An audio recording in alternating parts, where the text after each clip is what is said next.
Hey everybody, how's it going? My name's Joe. Welcome to SNES Life, the 86th recap episode. Today covering American Tail, Fievel Goes West, Illusions of Gaia, Mario's Early Years, Fun with Letters, Blackthorne and Kid Klown, Crazy Chase. These were not a great set of games. Fievel Goes West ideally should have felt like a great game, honestly.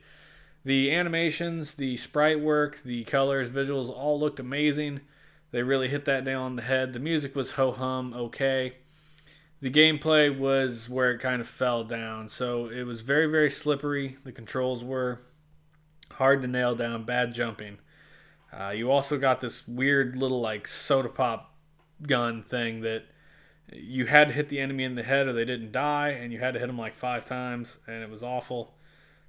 Difficulty on this one was really, really high, and it just didn't control well enough for the level of difficulty that it had, and it just realized that my camera's kind of jacked up, and it's gonna bother me, so I'm gonna fix it. Okay, better. So yeah, thumbs down on Fievel Goes West. Unfortunately, I really, really had hoped that would be good because I loved that movie when I was a little kid. I was wrong. Next up is Illusion of Gaia. This was an action RPG-ish, sorta. So it plays very much like Link to the Past. Honestly, it's a top-down. I think it was Soul Blazer is the another one of this, and then I think there's another game that they make like a grouping of games that are sort of related, and this is, I guess, the second one. Anyway, played pretty good. It had kind of a neat system where you went to your save state area and you could change into two other people. One of which was a big knight, and then the other dude I never managed to unlock while I was playing. But it controls well enough. I feel like it's a little zoomed in, I guess, for lack of a better word. Like I felt like it could have given me more of an area to see, a larger visual field. Like I feel like Link to the Past gives you a nice big area, whereas this, like you can see there, I'm just this little L of a space, and not that it made the game unplayable or unfun by any stretch, but I felt like that's the one thing I would say that they could have improved on. Otherwise, yeah, it felt a lot like Zelda mixed with what looks and sounds like a Japanese JRPG based on the storyline and everything. Played well. I played it a second time just to make sure I had good feelings about it, and I did. So I'm going to give Illusion of Gaia a thumbs up, which is a pleasant surprise for the week. Next up, Mario's Early Years, Fun with Letters. We've already played Mario's Early Years with Fun with Numbers, and this game is obviously made by the exact same people. In fact, the map on it is the exact same. There's like a level select to pick your activity, and the map's the exact same. They just changed like each island from a number to a letter type thing. It's just a series of preschooler mini games to learn things about letters and words and how to pronounce stuff and the sounds that different things make. And it was god awful and boring. And maybe it had a place back in the mid '90s for a preschool audience. However, now it's completely wasted and worthless. I would never touch it. I would never play it. I would never pick it up. I don't think it's worth anything, honestly. So, yeah, big thumbs down for Mario's Early Years. No shock there. Next up, Blackthorne. This is a Blizzard offering, and I have played Blackthorne in the past, and it's one game that I've always wanted to add to the collection, but I've never run across it, at least not at a price I'm willing to pay. And it is like a cinematic platformer almost. It's very in the line with like Prince of Persia, Flashback, and Out of This World. And so the movement in the game is very slow, very deliberate. Your jumps have to be on point. You fall to your death and take damage. There are bad guys in it. This one's cool. You do get this. You do get a shotgun, which will upgrade over time eventually. And the neatest thing about this is it had a layer system where your guy could like stand back and hide in the shadows, and that would keep the bad guys from shooting you. Their gunshots would miss. Then you could pop out and shoot them. You get some neat like bombs and things, and you have to blow stuff up, and it's almost puzzle-ish in a way.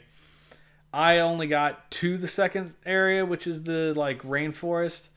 The first area all took place here in the mines, but the music's okay. It's very subdued, but the visuals are great. I mean, it looks great, and it plays mostly okay. I guess if I had to complain about anything, I would complain about the jumping. Is a little picky, but it's that way in every cinematic platformer I've found. So I gave it a thumbs up. I think Blackthorn is one of those games that Blizzard made in the early 90s before they really took off on PC with like Diablo and StarCraft and stuff. I mean, Warcraft was already humming along, and you can see the orcs and the trolls in this game are straight out of Warcraft, like no doubt. But it's a really fun game, and I enjoy it, and I think that most people would probably enjoy playing this one. Thumbs up. Last game, Kid Klown and Crazy Chase. This is a weird isometric endless runner, I guess. Kind of like the telephone game, the iPhone games of like the early aughts. You basically are running an isometric view down these stages, and you have to find all 4 suits of cards, and they are hidden in these balloons. And you have to get to the end of the stage before this fuse that this guy's lighting gets to the giant bomb at the end. If you do not get all 4 suits of cards, when you get to the end, you will kick the bomb away so that it doesn't explode, but then it will just restart you at the top of the level. And you will endlessly run down it again, trying to aim for these balloon things, basically. And it's almost kind of a memorization thing. You just have to figure out where things are. You have to learn that everything in the environment is going to hurt the hell out of you. Like there, I got hit by the fire hydrant, then I got hit by the manhole cover. Now there's these fucking like hurdles in the way. There's one of the balloons I spoke about. You jump up, you get coins, you get other things. It's just throwing bombs at you constantly. It's insane how much stuff there is in this game that hurts you. There, I got one of the suits. The game, after a while, you did kind of get the feel for that. The isometric thing's hard to get used to in the running. Like left, right, up is slow and down is run faster. And then the only other control you had in the game was jump. It's literally, so it really is very much like an endless runner. It's just run and jump, and that's all you got. And the music was okay. The sound was good. The animations were excellent. Every time you got hit by something, it did like a full-on animation, which actually kind of became a problem. It's a race against this fuse, so it's a race against a timer. And every time you get hit, it plays like a 3-second animation. You're like, oh my god, get up, you idiot, and move. But it all looked gorgeous, like very well put together. But in the end, just the fact that everything in the environment just crushes your soul. Like everything hits you, everything attacks you. There's a freaking ice level where you slide all over the godforsaken place. In the end, it was neat, but it just became such a chore. I didn't finish it. I think I got to the second to last stage, and I was just like, this is not fun anymore. Just every step there's something hitting you, and you're just like, you try to avoid it, but because the isometric thing, like the depth is hard to gauge, and so you're like, jump now, but it was too soon, or it wasn't soon enough, and you hit it, and god, it was just irritating. So I gave Kid Klown a thumbs down. It is kind of a neat concept. I think, again, if you put in enough time, you probably could get pretty decent at it. I wouldn't want to. So in the end, we got Illusion of Gaia got a thumbs up in this set, and then Blackthorn. So 2 games worth playing isn't the worst. We've definitely had sets of games where I've thumbed down to all 5, which was sad.